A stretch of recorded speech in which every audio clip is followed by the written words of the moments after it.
Assalamualaikum warahmatullahi. Bismillahirrahmanirrahim. Alhamdulillahirabbil alamin wassalatu wassalamu ala asyrafil anbiya wal mursalin sayyidina Muhammadin wa ala alihi wa sahbihi ajma'in. Subhanaka la 'ilma lana illa ma 'allamtana innaka antal alimul hakim. Wa la haula wa la quwwata illa billahil 'aliyyil 'azim. Ke surat 89 tak?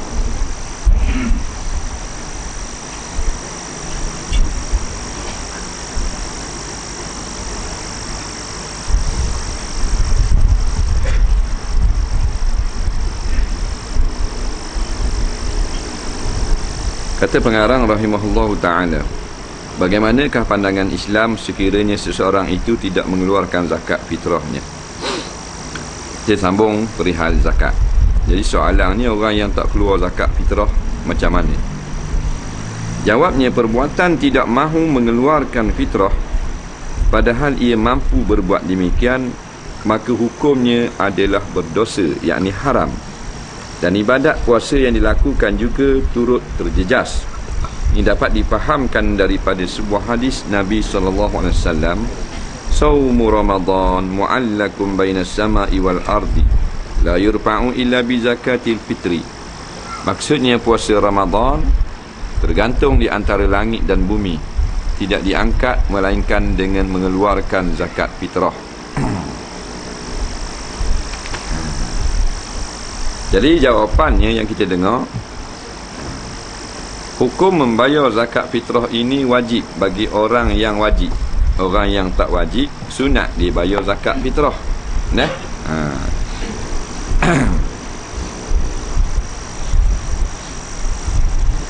jadi bila tak bayar zakat fitrah, benda yang wajib. Wajib ni benda yang kalau kita tak buat berdosa. Kalau buat, lepas daripada dosa. Jika bodoh itu, kalau kita mampu, maka wajib bayar zakat fitrah. Tak mampu, tak wajib bayar. Nak bayar juga, bolehlah. Jadi bila wajib sesuatu dan tidak ada sebarang halangan, maka tidak membayar dengan sengaja itu hukumnya haram. Haram-haram ni maknanya berdosa. Haram tu hukum. Hukum tu. Haram bukan dosa. Dosa ni apa yang kita amalkan, yang kita akan dapat balasan, tu dosa. Haram ni hukum syarak. Ada benda yang haram tapi tak dosa. Ada benda yang dosa tapi tak haram. Dia gitu. Sebab tu kita belajar. Jadi bila benda tu wajib, lawang bagi wajib kita tak buat, maka hukumnya haram. Maka tiap-tiap haram disebabkan dengan berdosa. Kerana bukan saja berdosa, juga menjejaskan akan ibadah puasa. Dalil Nabi sebut dalil tadi, Saumu Ramadan mu'allakun bainas sama'i wal ard. Maknanya puasa Ramadan tergantung antara langit dan bumi, tak lepas melainkan dengan bayar fitrah. Orang yang tak sengaja membayar fitrah, hukumnya tidak berdosa. Umpama dia terlupa, dia pergi beli barang, dia pergi beli beras apa semua, balik sukak molek-molek nak pergi atar kat Amir. Umpamanya malam ni kena pergi atar kat Amir, pasal esok raya dah ni. Siap lah ke dah? Dah ada orang telefon kecemasan, ada orang insiden apa, pergi tengok. Balik sekarang dak ingat dah nak pergi atar ke Amir. Nak ingat dak ingat raya kepak tau. Tinggal 2 hotel gitu pak. Baru tu ingat. Jawabnya dak berdosa, wajib bayar masa itu juga. Kena bayar hutang dia panggil. Kena bayar selalu lah. Jangan tunggu tahun depan. Jangan tunggu tahun depan. Kalau benda yang ada benda yang kalau kita nak qada tak boleh. Dia kena ada masa je. Tapi zakat dia tak. Bila kita teringat seminggu dah, masa itulah kita bayar. Gitu juga dengan sembahyang. Kita sedar pukul 11 pagi dah. Baru semalam tak sembahyang maghrib, masa itulah kita bayar. Dah? Ada benda tak?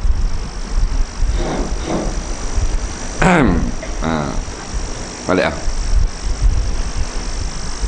Macam haji, tak boleh nak bayar selalu. Umpamanya dia menazar tahun ni nak pergi haji. Kalau baik sakit, contohlah, kalau baik sakit tahun ni nak pergi haji, dia pun terlupa, sibuk-sibuk terlupa, masuk tahun lain dah. Teringat tak teringat lepas daripada bulan haji dah. Baru ni nazar nak pergi ke Mekah tahun ni, tak ingat sekarang dah. Boleh qada selalu? Tak boleh. Pasal tu bukan musim haji. Kena tunggu musim haji tahun depan. Nampak lagi? Dia gitu. Sebab qada haji ni dia tak ada di luar waktu. Qada semayang dia diboleh di luar waktu. Dalam waktu isyak qada maghrib boleh. Dalam waktu asar qada subuh boleh. Tapi haji dia mesti bulan haji. 4 bulan je setahun. Bulan lain tak boleh. Puasa fitrah dia tidak ada masa untuk qada. Teringat raya kelapang kena bayar selalu. Katakan tak wujud orang miskin. Tak ada orang miskin negeri tu. Kaya belaka dah. Tak ada wang isang, tak ada JKK ada belaka. Aduh. Tak ada belaka dah. Dah senang belaka. Dan lagu mana? Simpanlah sampai wujud orang miskin. Contoh simpan. Awal Ada orang kata bahawa kalau seseorang itu tak berpuasa, maka zakat fitrah juga tidak perlu dikeluarkan. Ada orang kata gitu. Kalau kita tak puasa, dah bayar zakat fitrah. Banyaklah cakap-cakap bab manusia jahil ni ramai. Jahil ni jenis dua. Ada 2 jenis, ingat 2 jenis. Yang pertama dipanggil jahlun basitun. Yang kedua jahlun murakkabun. Jahil basit ni hak ramai ni lah. Bila jahil tak berani nak cakap agama. Tu jahil basit, tu mudah kira cara. Hak kedua jahil murakkab. 2 kali jahil. Dia jahil tapi duk berasa ke tak jahil. Sebab tu bila waktu ambil hukum, dia cakap bab hukum tapi dia jahil. Ni jahil murakkab. Ni dia berkata ni. Dia kata kalau kita tak puasa Ramadan, tak payah bayar zakat ada.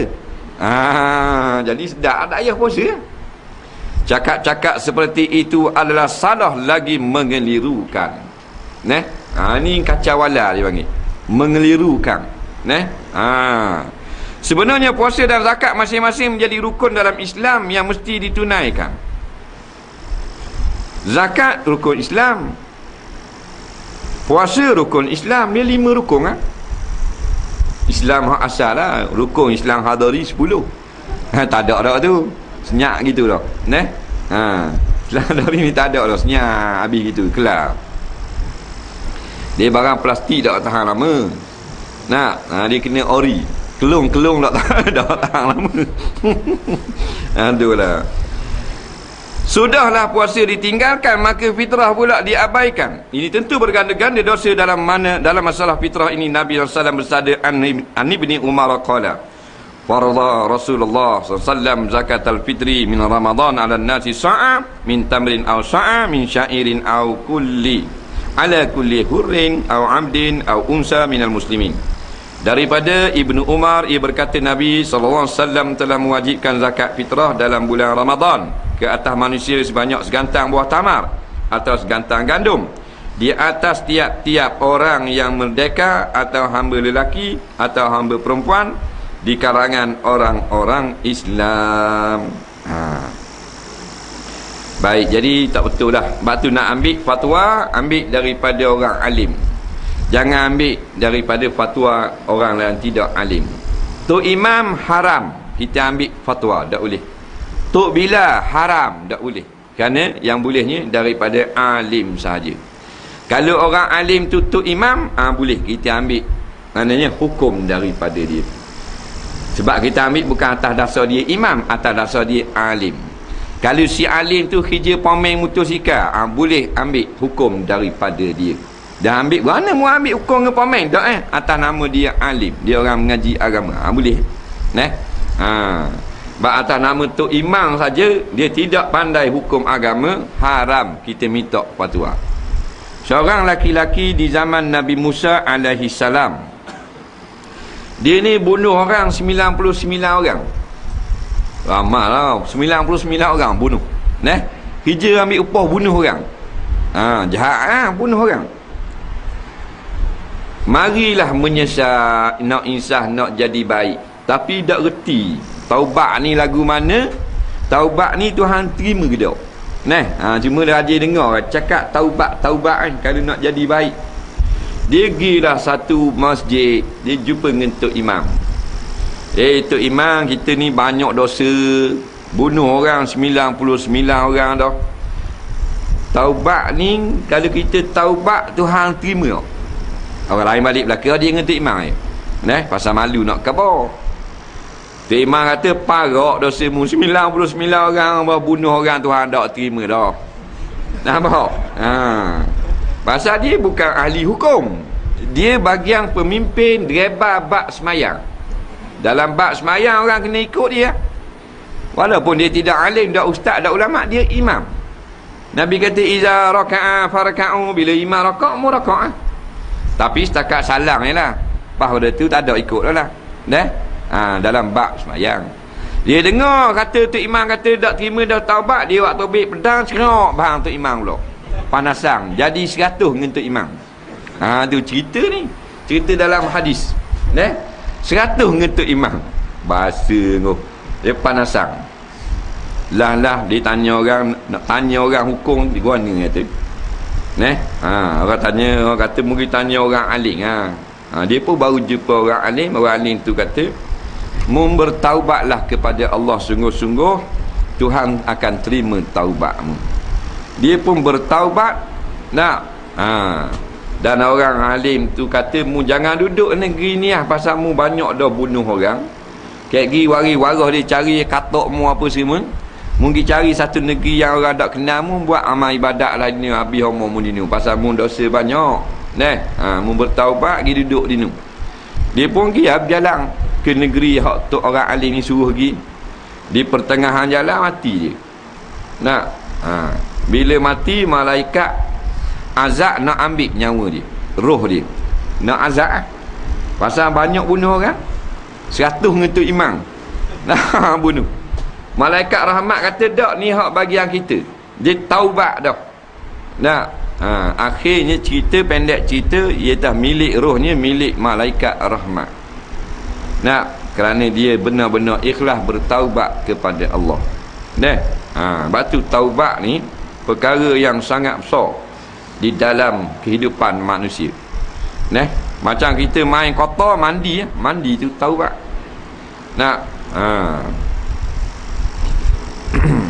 Bersih daripada kotoran, seluk dan sebagainya.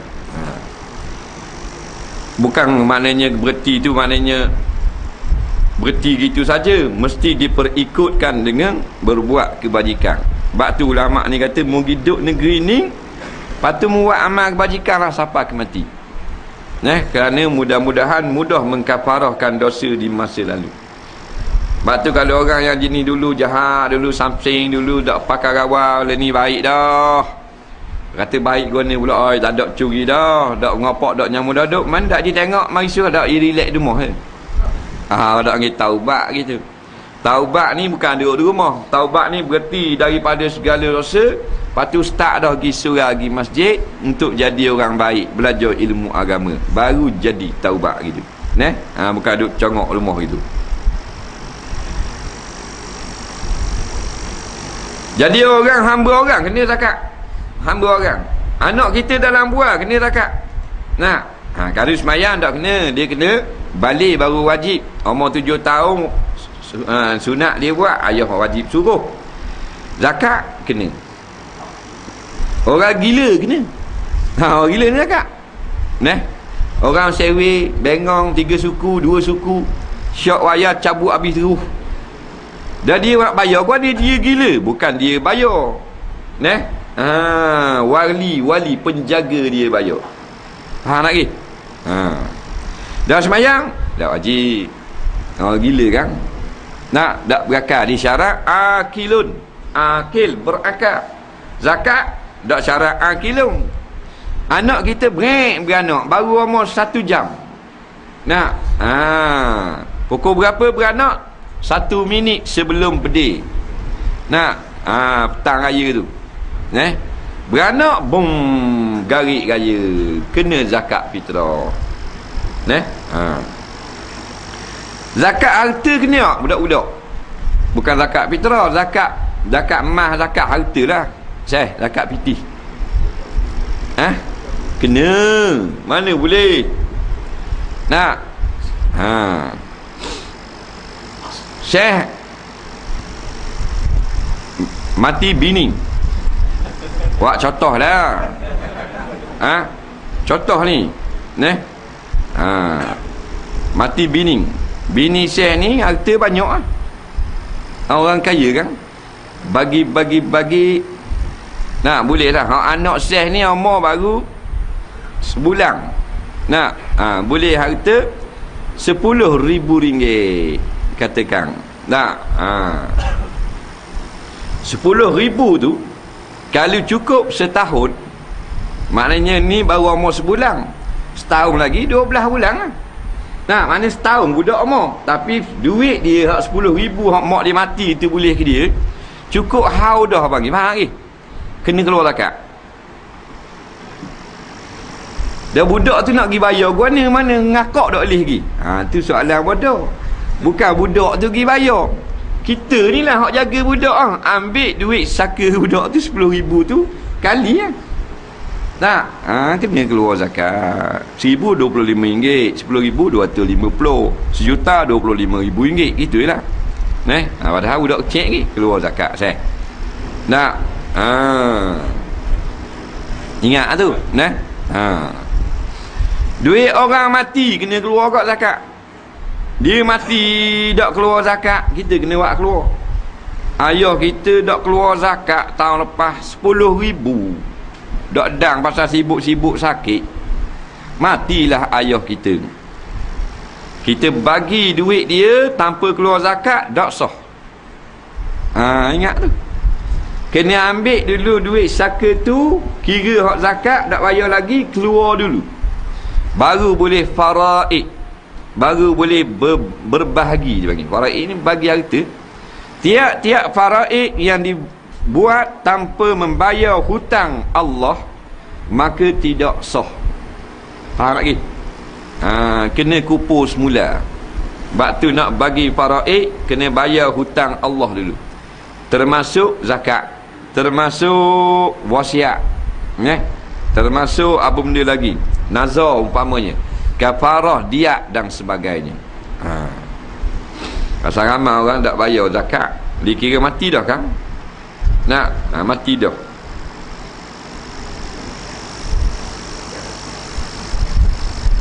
Orang gila gitu lah.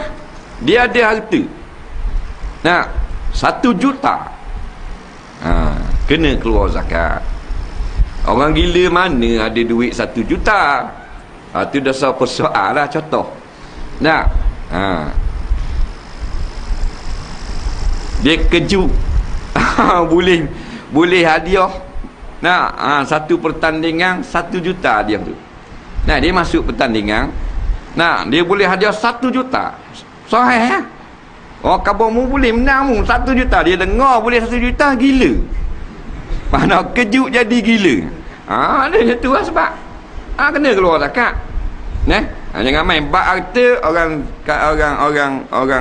orang gila, dia mesti kena keluar zakat.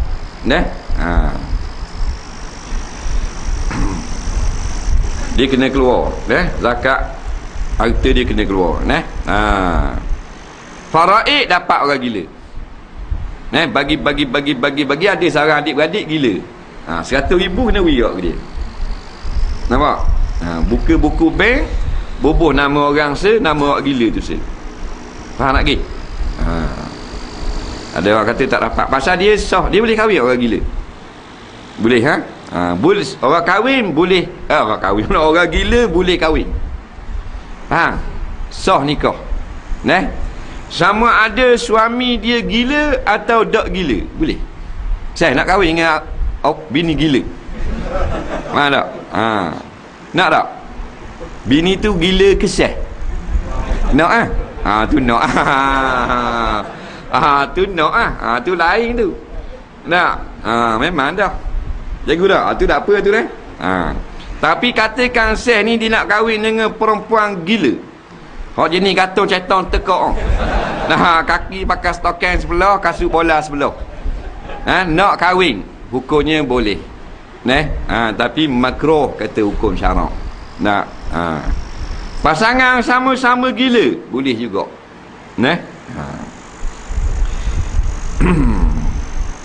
yang tak boleh juru nikah gila, tu tak sah nikah, juru nikah gila, siapa juru nikah tu nerak lu depan bawa keju, tu memang ada balik awal tu kau juru nikah, jadi orang gila dia kait, arti dia kita kena faham.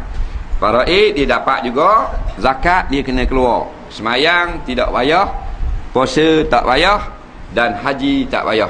Dia hak maknanya fardu, hak jenis tubuh badan tak kena, pasal dia tubuh badan tak sempurna, iaitu gila. Mana hak tubuh badan? Haji, puasa, sembahyang. Adapun fitih zakat bukan hak fardu tubuh badan, dia panggil fardu maliyah, hak jenis harta. Dia gila, harta dia tak gila. Soalan seterusnya, berhubung dengan zakat harta, apakah jenis harta diwajibkan zakat dalam Islam? Jenis harta yang wajib zakat yang pertama mah dan perak, yang kedua buah-buahan dan biji-bijian, yang ketiga binatang ternakan seperti kerbau, lembu, kambing, biri-biri dan unta, yang keempat harta benda yang diniagakan, yang kelima harta rikah, ini harta karun asal geliat emas dan perak. Baik, yang pertama emas dan perak. Siapa yang ada emas dan perak dan cukup nisab dan cukup haul, kena keluar zakat. Yakni yang bukan dia pakai sebagai perhiasan. Siapa yang harus pakai perhiasan emas? Orang perempuan. Orang laki-laki haram pakai. Jadi kalau orang laki-laki pakai tubuh pun perhiasan, tetap kena zakat.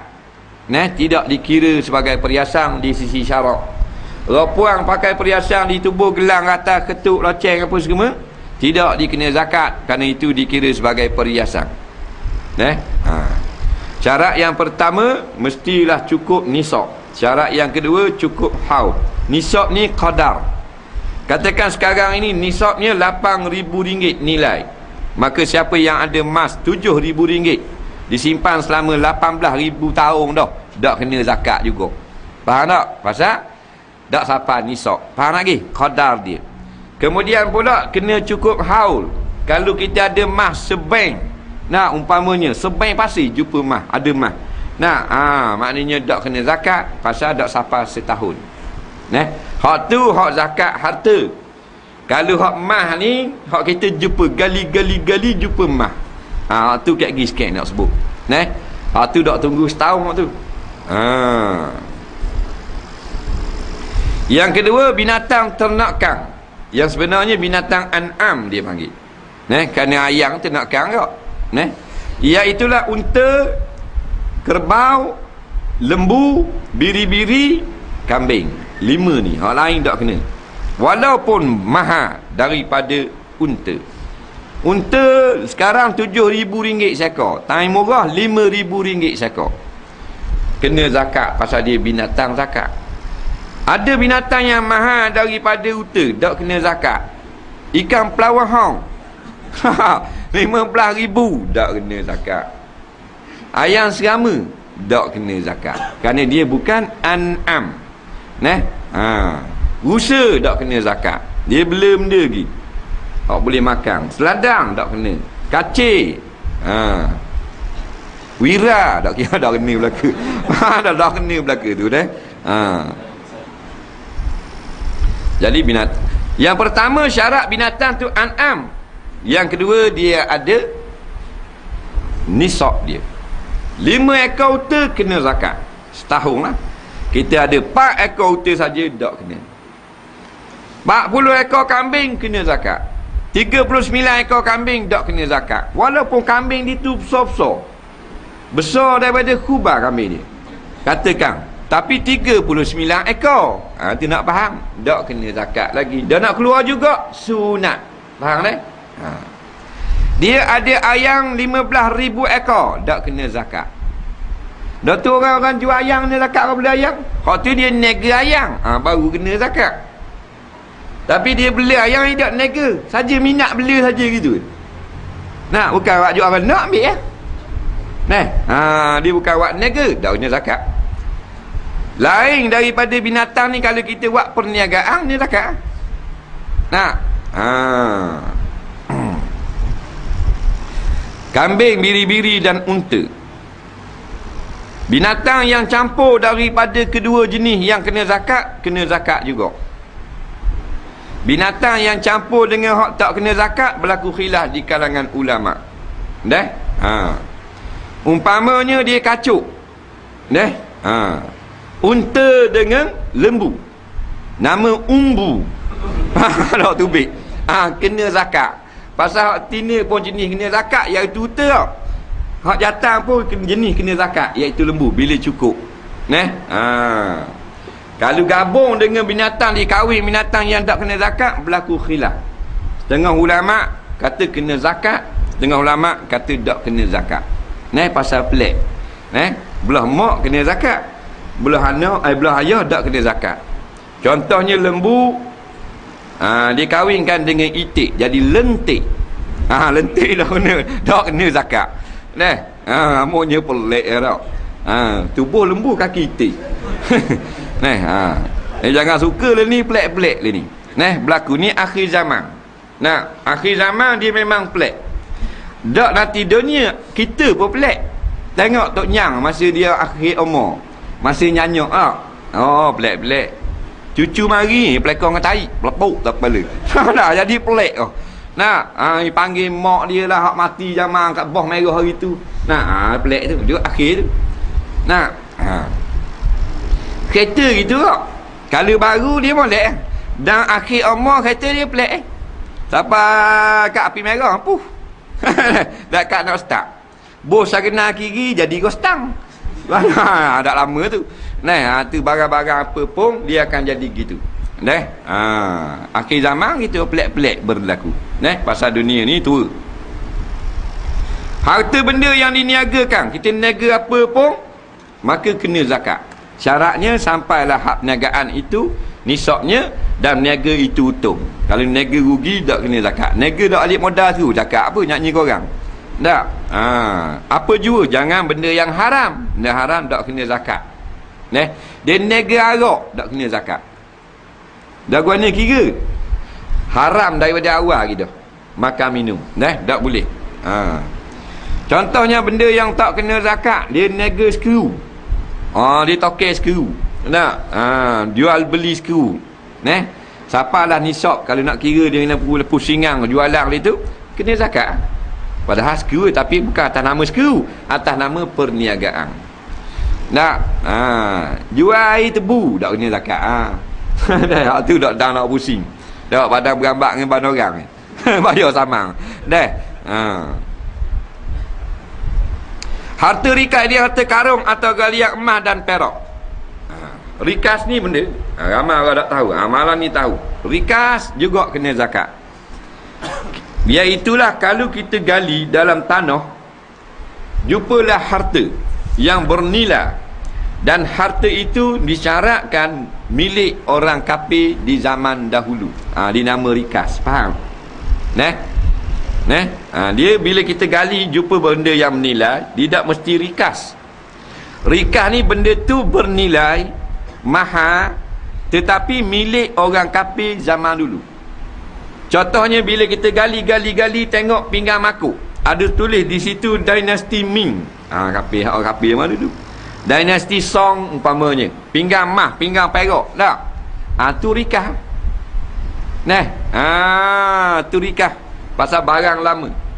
Dan pula pada tanah kita atau tanah yang terbuka. Ni tanah tak ada milik freehold hak kerajaan. Jangan jumpa dua warna ni. Cici ni gali dalam bawah Tok Imam. Tak boleh, tanah orang. Tak jadi gitu. Ataupun barang tu hak orang Islam. Tak boleh. Ada tulis nama orang Islam. Ada tulis sejarah Islam situ ataupun logo-logo Islam. Tak jadi tu. Tak jadi rikah tu. Kena serah kepada kerajaan tu. Hak rikahnya kita jumpa hak harta karung lah senang, harta karung. Jumpa mah, jumpa dalam laut. Dia nyelan-nyelan nak bertunjang tengok pinggan makuk mah. Setong. Tengok situ tulis maknanya milik hak Belanda, tulisan Belanda zaman dulu. Maknanya boleh kita serma. Kita gali-gali bawah rumah kita nak apa benda ni, nak tanam ubi ke apa, tengok maknanya tong. Buka tong tengok pitih mas tambung. Tulis kerajaan Siam umpamanya, bukan hak Islam lah. Pitih mas harga sejata. Faham lagi? Jawabnya jangan bising. Bising mari jabat. Hak dia kira. Dia kira hak dia selalu. Faham? Mari jabat hak dia kan. Hak dia belaka. Buat senyap. Ingat tu senyap. Khabar kita seorang dah. Alah beralur ke awak jumpa peri gitu. Nampak tu tamak tu. Dapat nak suruh khabar kita seorang pun talih juga. Barang peri jumpa berkelu-kelu tamak sungguh. Bukan kita nak banyak 25%. Awak gurau tu. Jadi kita gali jumpa piti emas 100,000. Zakat kena tunggu setahun. Tak, malang tulis kena bayar zakat. Faham lagi? Banyak mana kena keluar? 1/5 saja. Nampak? Kalau 5 kilo mah, hak kita 4 kilo. Hukum syarak kena wika agama 1 kilo. Kerana saya boleh bi? Sanggup tak? 5 kilo jumpa mah, zakatnya 1 kilo je. Saya 4 kilo. Lain macam muka. Macam tak berwi. Muka macam tak berwi dah. Tak jumpa je kemung. Kalau kedekut gitu. Ada pula. Kalau hukum syarak kata menjumpa mah 4 kilo, 5 kilo, 4 kilo kena bayar zakat. Ada hai. Pasal hak percuma kan? Kalau kita lombong lain, lombong mah wak kerja tu hal lain tu. Tu bukan rikah. Tu lelah payah apa semua tu. Negaan tu zakat negaan. Ni hak free. Nak ubi boleh mas 10 kilo. Nak wi 2 kilo je ke zakat. Sayang juga. Sayang. Tadi sayang. Bayar ujah sengit tak sayang. Masa tak jumpa lagi, takut jumpa muat senyap. Ambil nombor aku kat lagi. Lagi ke? Gurau dia saya kalau jumpa khabar. Aduhlah. Bagaimana dengan zakat wang? Wallahu a'lam. Kita banyak soalan.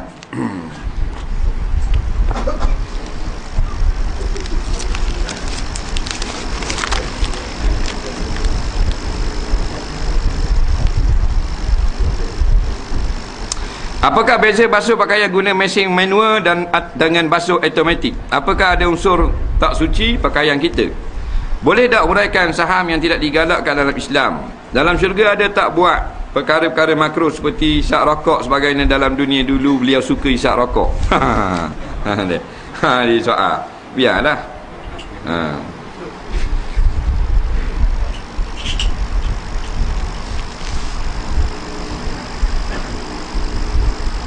Baik, soalan yang pertama, dia tanya antara basuh mesin basuh manual dengan automatik, ada beza tak tentang sucinya pakaian? Jawabnya, gini, nak kira beza tak beza, dia bukan kira automatik atau manual, iaitulah cara kita membasuh. Kalau kena hukum syarak, pakai suci, sama ada manual atau automatik. Dia kena ikut hukum syarak. Baik, kalau kita guna yang automatik, kita masukkan baju yang kena najis, boh dalam tu, kita pun masuk air, dia pun basuh, bung habis tu air tu baik. Baju itu tak boleh buat semayang, kerana tidak dibilas dengan air bersih. Tadi hanya basuh saja.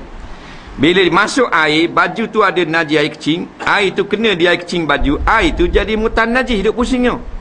Tak apalah, untuk membersihkan kotoran.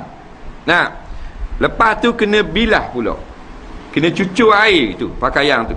Hak tadi nak tanggalkan kotoran hak degil dengan sabun, cucur ni nak menjadikan dia bersih, suci di segi syarak. Jadi kita nak cucur tu dengan mesin ataupun dengan tangan, tu hal kita masing-masing. Kalau mesin dia boleh cucur air, maka mesin automatik tu dikira sah dah. Lepas daripada basuh, masuk air pula, pusing pula spin, sambil masuk sambil air keluar ke bawah. Maka ukurnya boleh. Yang tak bolehnya mesin automatik, dia tak masuk ke atas dan keluar ke bawah, dia pusing saja. Pusing. Habis tu keluar ke bawah. Benda tu tak bilah. Lepas tu masuk kat kering pula. Jadi ukurnya tak boleh buat semayang. Bila tu? Kalau kain tu ada najis. Kalau kain yang tak kena najis, tak ada masalah. Pusing lagu-lagu mana pun, tak ada kain kena najis. Hak semi automatik ni senang sikit. Kita masuk sini, kita bilah.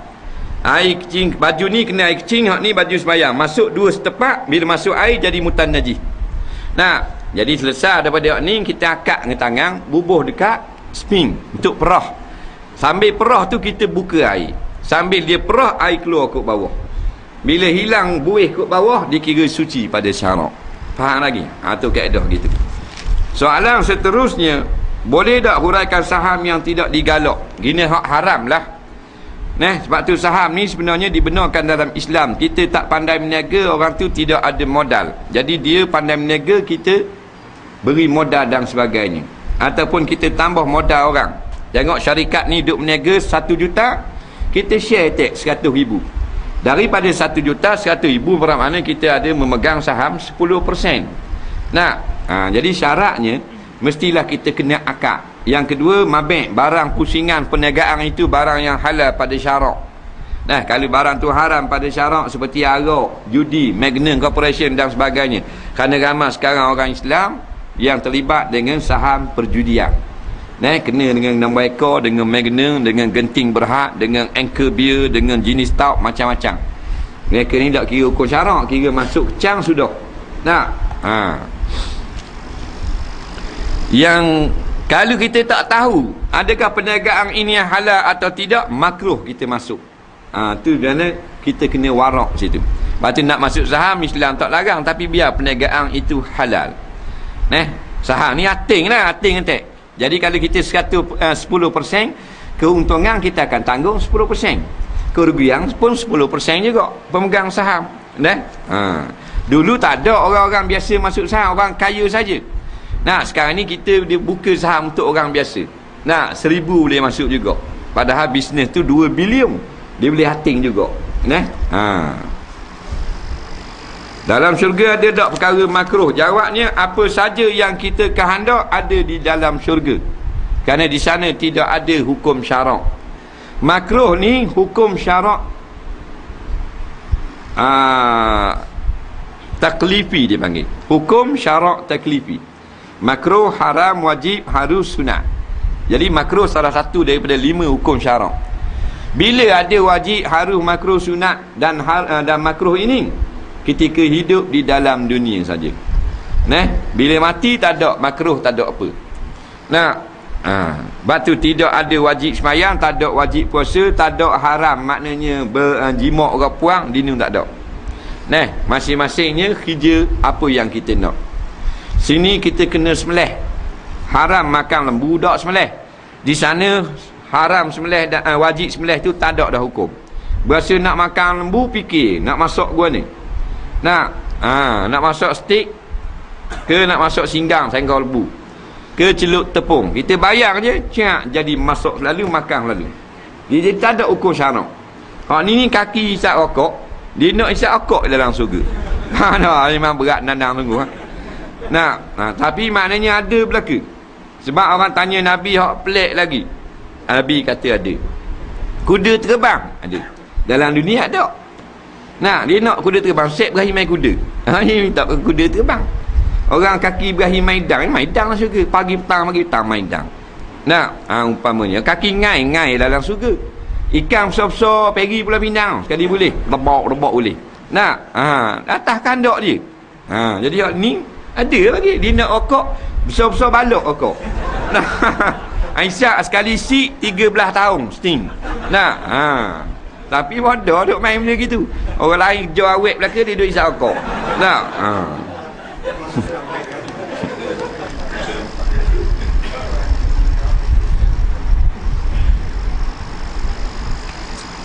Jual beli kena akad jual beli juga ke? Kalau makan kedai jual beli kena akad juga ke? Dia tanya. Baik. Pendapat yang muktamad wajib kena akad jual beli tiap-tiap barang sama ada mahal ataupun murah. Ada pendapat di luar mazhab Syafi'i mengatakan tidak wajib akad jual beli. Cukup bila kita unjuk duit, dia bagi nasi lemak. Kita makan nasi lemak, kat lagi bayar duit, boleh juga. Imam Nawawi rahimahullahu ta'ala, seorang imam mazhab Syafi'i, memilih pendapat yang cukup baik, iaitu benda-benda yang mahal, yang boleh membawa kepada perbalahan ataupun membawa kepada menanggung hutang atau pembayaran balik yang memberi mudarat, memberi kesukaran. Kalau ada masalah nak bayar balik payah pasal harga tinggi. Contoh membeli cicing, membeli motosikal, membeli kok pandai lah benda yang mahal. Ratus-ratus kena akad jual beli. Kena akad jual beli. Benda yang murah-murah, benda remeh-temeh tak wajib akad jual beli. Jadi nak akad roti canai, beli nasi lemak. Sebab apa? Kalau nasi lemak sekukuh berapa? RM1. Ni kalau berlaku hilang piti ke apa ke, tak payah mana nak bayar. Mana boleh bayar selalu. Jadi benda-benda rengang-rengang itu boleh kita dak akad jual beli. Pergi kedai ruci, benda-benda rengang, beli Zion dak kacang bendir seria. Tak apa dak akad jual beli. Tapi nak beli rata sorak berapa? 800.5 jangan main. 800 orang katok orang. Kalau lebong 800 ada orang bakang katok kepala. Kepala. Tapi kalau 8% jangan katok orang. Dia kira uruh gitu. Faham lagi? Beli motor, beli tanah, beli kereta, akad jual beli. Benda yang mudarat, kesukaran, kita nak cari balik modal sebanyak tu. Makan ni dia ikut urus tempat. Kalau tempat tu bayar dulu baru makan, maka wajib bayar dulu. Haram makan dulu kerana harta orang. Kalau keadaan adat negeri tu makan dulu baru bayar, maka hukumnya boleh. Macam kita kan makan dulu baru bayar. Kalau orang putih bayar dulu. Ini banyaklah ikut bayar dulu. Yang terbaiknya macam orang putih tu, bayar dulu. Tu yang sebenarnya. Hak tu hak Islam asal, bukan hak orang putih. Hak Islam asal, bayar dulu, duduk pergi makan. Pasal ada orang ambil kesempatan. Makan time bayar dia tak apa. Dia kata nasi lemak kayu kamak lapang. Tak khabar, kenyang saja je. Jadi orang pergi bayar kat kaunter, mana nampak. Jenis gitu. Nipu kot tu. Apakah dimaksudkan dengan harta sepencarian? Bolehkah isteri yang tidak bekerja di rumah mendapat harta pencarian dari suaminya selepas berlaku perceraian? Harta sepencarian ni suami kerja, isteri kerja. Sama-sama beli. Sama-sama beli perabot, sama-sama beli kereta, sama-sama beli alat-alat rumah begitu ni, siapa jadi banyak harta. Jadi sama-sama cari harta. Jadi hak tu harta pencarian bagi dua. Faham lagi? Dengan berlebih kurang. Nak kira dengan tepat tak boleh. Pasal kita hidup bukan sehari dengan isteri, belah-belah tahun, puluh-puluh tahun. Nak congok kan ni? Dengan tepat. Jadi Islam kata dengan tasamuh, berlebih kurang, iaitu separuh seorang.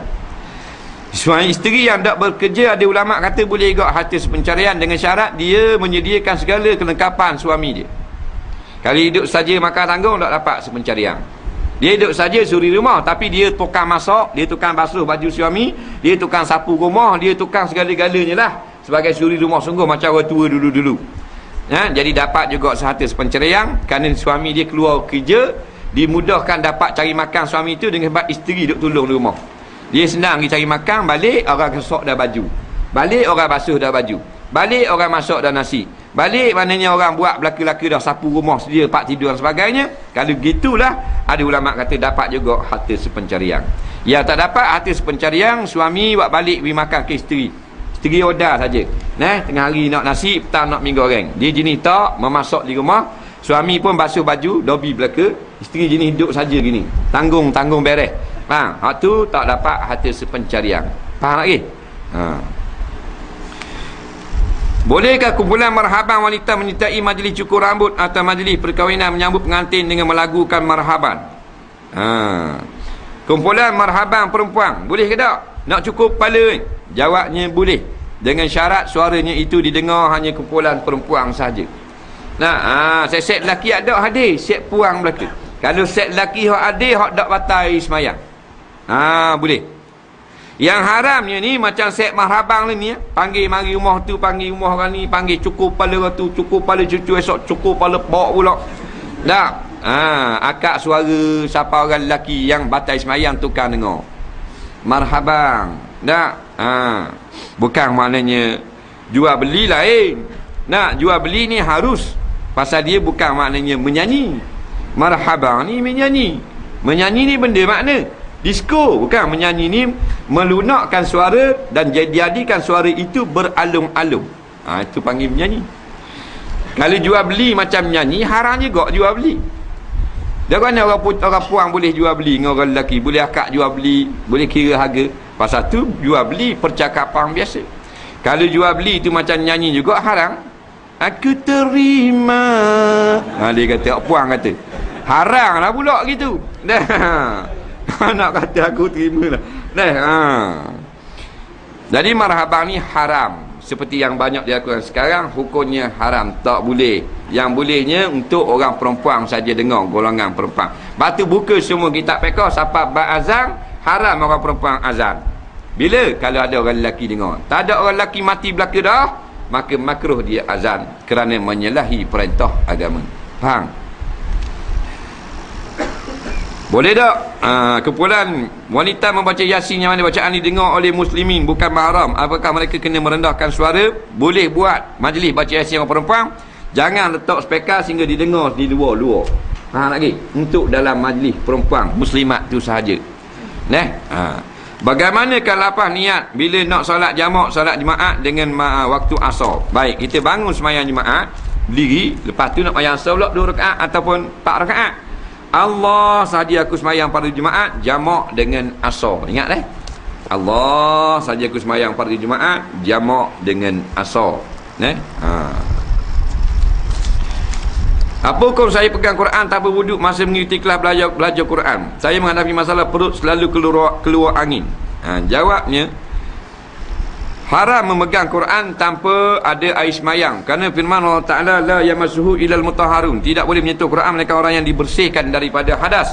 Baik, orang yang keluar angin tetap batal sembahyangnya, maka memegang Quran tidak dimaafkan baginya. Hanya dimaafkan baginya mengerjakan sembahyang, kerana pegang Quran bukan wajib, tetapi sembahyang itu wajib. Kalau orang yang keluar angin sama tak boleh nak sembahyang, maka tak boleh nak tunai hak wajib. Adapun pegang Quran bukan wajib bagi dia. Boleh juga dengan tidak pegang. Jadi hak wajib saja dimaafkan, iaitu sembahyang. Jenis ketuk tak berhenti, seminit 188 kali ketuk. Tak berhenti, tak cakap nak sumbat tuduh botol berketuk juga. Hak tu dalam semayang, ketuknya tidak membatalkan semayang, darurah dia panggil. Tapi dimaaf untuk benda wajib. Pegang Quran bukan benda wajib, tidak dimaaf. Boleh atau tidak seorang lelaki memandikan mayat seorang perempuan bekas isteri? Jawabnya, tidak boleh. Yang bolehnya adalah isterinya sahaja. Tidak boleh menyembahyangkan bekas isterinya. Ini pendapat yang muktamad. Ada satu kaum mengatakan boleh orang lelaki menyembahyangkan bekas isterinya. Jadi berlaku khilaf dalam masalah ini. Yang tak ada khilaf ini memandikan mayat isteri. Tak ada khilaf, maknanya boleh. Isteri kita mati, kita mandikan dia. Faham lagi? Bekas isteri. Bekas isteri ni maknanya isteri orang lain dah. Dia kaedah dia gitu. Kalau bak mati. Kalau baru mati dalam edah lagi, umpamanya, maknanya dikira isteri lah, boleh lah tu. Bekas isteri nikah dengan orang lain dah, tu berlaku khilaf. Tengah ulama kata boleh lagi nak mandi. Tapi kita ikut pasal yang muktamaknya, iaitulah hanya mandikan isteri kita yang tidak bersuami. Faham tak? Bekas isteri disirang dengan kita, nikah dengan orang lain pula, dengan dalah pula. Nikah dengan dalah mati. Tu bekas isteri kita. Hak ni mati dengan kita ni. Nak kita jerakah mati. Umpamanya. Boleh mandi tu. Dan isteri boleh mandi suami. Jadi kalau berlaku dalam masyarakat, siapa mandi ya? Isteri dia, suami dia mandi. Masa cakap banyak boleh. Dasar nak wak boleh. Hukumnya boleh. Saya kalau nikah bila-bila, saya rasa nak tak mandi isteri kalau isteri tu mati? Nak mandi? Kita tengok lagi. Sayang betul gitu.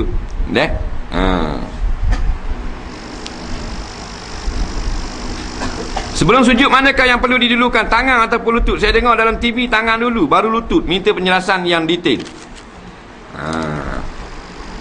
Yang detail dia nak. Jawabnya dua-dua boleh. Lutut boleh, tangan boleh. Faham tak? Nak turun dengan lutut dulu boleh, nak turun dengan tangan dulu boleh. Siapa yang kata turun dengan tangan tak sah, maka tak betul. Siapa yang kata turun lutut dulu tak sah, tak betul. Dalam TV dia kata tak betul turun dengan lutut, kena turun dengan tangan dulu. Dalam TV tu tak betul. Faham tak? Sebab dalam TV ustaz je. Yang kita jangan kata dua-dua betul. Ni ulama besar. Imam Syafi'i rahimahullahu ta'ala, Imam Nawawi rahimahullahu ta'ala. Cuma Imam Syafi'i dan Imam Nawawi lebih afdal, dia kata turun lutut dulu. Imam Hanbali anak murid dia afdal turun tangan dulu. Bila tanya, dua-dua sah belaka. Ini yang betulnya. Jadi kalau dalam TV, ustaz dalam TV tu atau mufti tak kira lah, dia kata siapa turun lutut dulu tak betul, maka bengong ustaz tu. Memang jahil, tak mengaji kitab. Pasal kitab so-so kata dua-dua boleh. Benda khilafiyah tak ada berlaku ijma' ulama'. Tak perlu bala-bala. Siapa nak turun lutut dulu, turun lutut dulu. Nak turun tangan dulu, turun tangan dulu. Bahkan ada ulama' fiqh kata, kalau kita turun sujud, dahi dulu pun boleh. Belepung buh dahi dulu. Lepas tu baru buh tangan. Tapi pelik nak tengok dorang. Selepas solat isyak, saya lihat ustaz solat 2 solat sunat. Apakah solat sunat pertama itu qada bagi qabliyah isyak? Ya. Solat sunat awabim dilakukan waktu mana? Solat awabim ni menurut ulama-ulama mazhab Syafi'i antara maghrib dengan isyak. Nampak? Man salla bainal maghribi ila salat bainal salatil maghribi ila salatil isyak fa innaha salatu awabin. Dalam hadis yang dhaif, tapi hadis ini boleh kita amal. Nabi kata siapa yang semayang antara maghrib sampai ke isyak, itulah semayang awabin. Apakah hukum kisos? Kisos ni maknanya balas. Nampak? Balas. Iaitu kalau kita ni buat jenayah ke orang, kita pergi tumbuk dia saja-saja, tak ada salah apa-apa. Kisnya lambat buat air, dia minta dah air lambat. Orang ni jenis beken kan. Dia gigi kat tukang kedap, tumbuk lambat air, patah sebatang gigi, maka kena kisos. Kerana Tuhan kata wasinna bisinni, gigi balas gigi. Jadi masuk mahkamah salah, tak ada sahabat air, tumbuk kis lambat buat air, tumbuk patah gigi, maka dipatahkan balik giginya apabila tidak dimaafkan oleh yang kena tumbuk tadi. Kalau dia halal lain kan. Dia kata tak payah patah gigi lah, bayar kisos. Kisos ditetapkan oleh qadi. Qadi kata sebatang gigi RM1,000. atau RM5,000. Sebatang tangan 100,000 umpamanya. Buat putus tangan orang, dak umpamanya. Tu atas qadi. Tu qisas. Kalau nak terima bayaran, tak mau terima bayar, nak patah gigi balik. Maka mahkamah hukum patah gigi sepotong balik. Dia tengok gigi mana? Gigi gerahang. Tengok buka gigi gerahang. Mahkamah bukan makin tak ada. Adalah orang bagi yang tukang jalan kisah ni, dicabut gigi sebatang, buang. Hidung balas hidung. Wal anfa bil anfi. Hidup saja tak ada kerja je pelakon patah. Pok, patah hidung kawan tu, rayok terus hidung. Dia kata buat apa pak? Saja. Puas duduk saja. Patah hidung orang. Jadi patah balik hidung dia. Tu Islam cukup adil.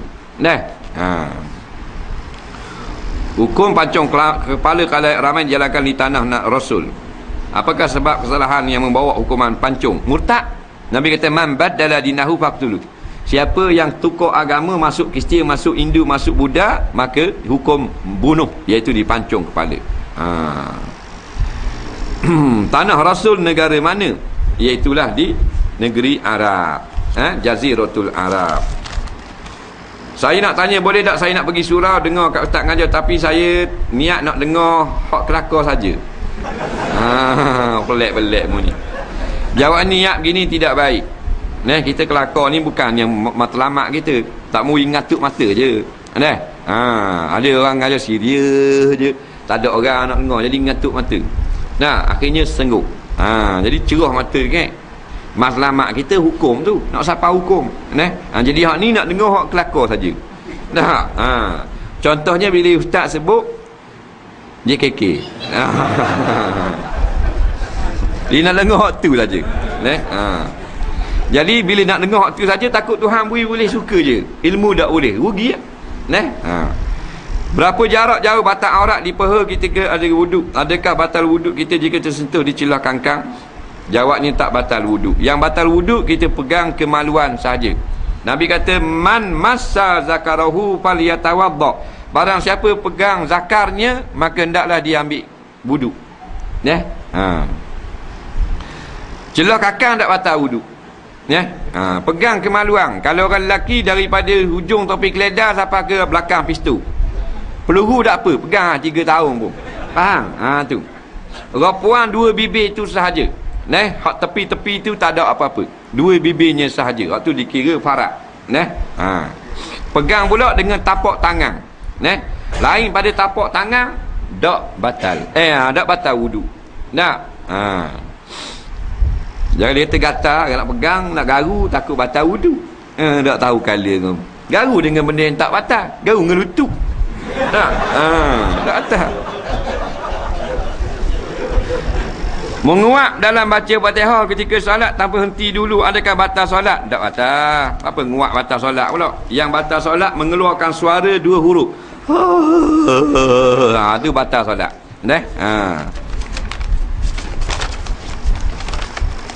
Adakah syaitan, iblis dan jin akan mati seperti manusia? Ya, mati belaka. Tak ada orang yang boleh hidup lama. Yang kekal hanyalah Allah. Ada orang kata syaitan, iblis dan jin boleh di benda ni, boleh ditangkap dan dibunuh. Betul ke? Jawabnya ya. Usia iblis, syaitan dan jin boleh sampai umur berapa? Tanya jin. Jin, syaitan dan iblis faham ke bahasa Melayu? Sebab saya dengar ustaz berobat guna bahasa Melayu untuk suruh jin dan iblis. Jawabnya mereka faham berbagai-bagai bahasa. Jin Melayu faham bahasa Melayu, jin orang putih cakap orang putih, gitu je lah. Cuma kata setengah ulama iblis dimatikan pada hari kiamat sahaja. Soalan seterusnya, ustaz, apa hukum tembok asrama nak pergi dengar orang ngajar? Cuba terangkan sejelas-jelasnya.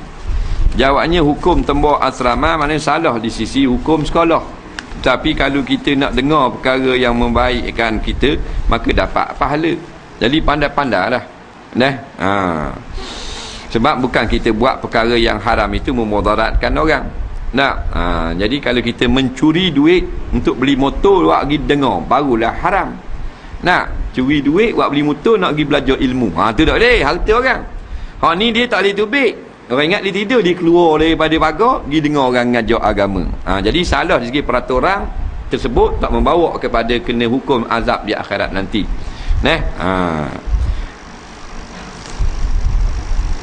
Saya ni benda ni. Apa hukum meniru dalam perusahaan pertengahan tahun? Okey, tengah tepi bujung kau, hukumnya haram meniru kalau orang yang menyebabkan orang yang lain bersusah payah, kita ambil hak orang lain tak boleh. Nampak? Sebab tu keluar buku-buku gini, kita cetak, kita print balik, jual balik, hukumnya haram. Pasal leluh orang. Saya pernah dengar bahawa orang yang dianiaya termasuk dalam orang yang dimakbul oleh Allah. Bagaimana pula kalau orang kafir yang dianiayai? Jawabnya, tak termasuklah orang kafir. Cuma Allah Ta'ala ni biasanya Allah perkenankan orang kafir ni balasan buat baiknya atau kena zalimnya sebelum daripada mati. Tak boleh nak kata doa orang kafir ni makbul. Cuma ada mengatakan, ulama' mengatakan orang kafir yang buat kebajikan, haknya ni buat baik. Buat baik kenatang, buat baik. Lebih pada orang Islam ni buat baik. Tolong orang tu, tolong orang ni, ada kan? Sanggup berderma, sanggup buat macam-macam, habis harta tak apa, nak buat kebajikan. Maka Tuhan akan balas sebelum dia mati dengan dapat nikmat daripada Allah. Lepas pada mati tak ada dah kebaikan kerana dia kafir. Kita nak kata orang kafir makbul doa, tak boleh. Jangan kata gitu. Saya ada muskil tentang kerja berat saya ini. Saya berjaya dalam bidang grafik design. Saya bekerja dalam bidang grafik design dan animasi. Tadi hukum Islam, apakah perbuatan saya melukis watak-watak kata bentuk orang binatang yang ada kalanya realistik dan grafikal. Kadang-kadang cerita animasi saya terlibat itu cerita science fiction dan menyebabkan saya rasa macam kita pula pandai-pandai reka benda yang tak logik dan lawan hukum alam Tuhan. Apa pendapat? Apakah jenis pelukisan ilustrasi yang dibenarkan dalam Islam dan apa panduan-panduannya? Jawabnya, yang dibenarkan oleh Islam, yang pertamanya perkara itu membawa maslahat kepada orang ramai. Seperti dibuat filem animasi supaya orang ni ingat kepada Islam, ingat kepada akhirat. Atau filem animasi itu bukan nak mendandingi ciptaan Allah, tapi buat untuk pelajaran dan sebagainya. Dibuat flash ataupun 3D dan sebagainya. Orang akan tengok, orang mudah nak buat. Untuk maknanya VCD atau untuk jabatan pendidikan dan seumpamanya. Yang tak bolehnya buat atas jalan, maknanya bersuka-suka. Hukumnya haram atas jalan suka-suka. Dia reka satu watak, satu apa, atas jalan komersial, nak cari kekayaan, tu tak boleh. Yang boleh mana tujuan untuk maslahah, untuk kebaikan orang ramai. Dia sama macam lukisan. Dia pelukis, kerja pelukis model, pelukis potret, cari makan gitu, hukumnya haram. Tapi dia kerja lukis tu, dia buat lukis di buku dia apa, buat lukis gambar untuk pendidikan umpamanya. Dia buat satu poster, dia buat ini zirapah lukis rimah untuk ubuh pakai di budak-budak talikan dan sebagainya, untuk buat kenal. Itu diharuskan pada syarak. Tengok. Ataupun dia lukis tu gambar-gambar, dia buat siri, dia buat filem yang bercirikan animasi, tapi tujuannya nak memperingatkan manusia kepada Islam atau nak meninggikan agama Allah di mata dunia. Dengan animasi hukumnya dapat pahala. Jadi tengok tujuan. Al-umuru bimaqasidiha. Pekerjaan kita itu bergantung atas kosak itu sendiri. Wallahu a'lam. Bismillahirrahmanirrahim. Allahumma anfa'na bima 'allamtana wa 'allimna bima yanfa'una. Rabbana zidna 'ilma. Rabbana atina fid dunya hasanah fil akhirati hasanah wa qina azabannar. Wa sallallahu sayyidina Muhammadin wa ala alihi wa sahbihi wasallam. Walhamdulillahi rabbil alamin. Assalamualaikum warahmatullahi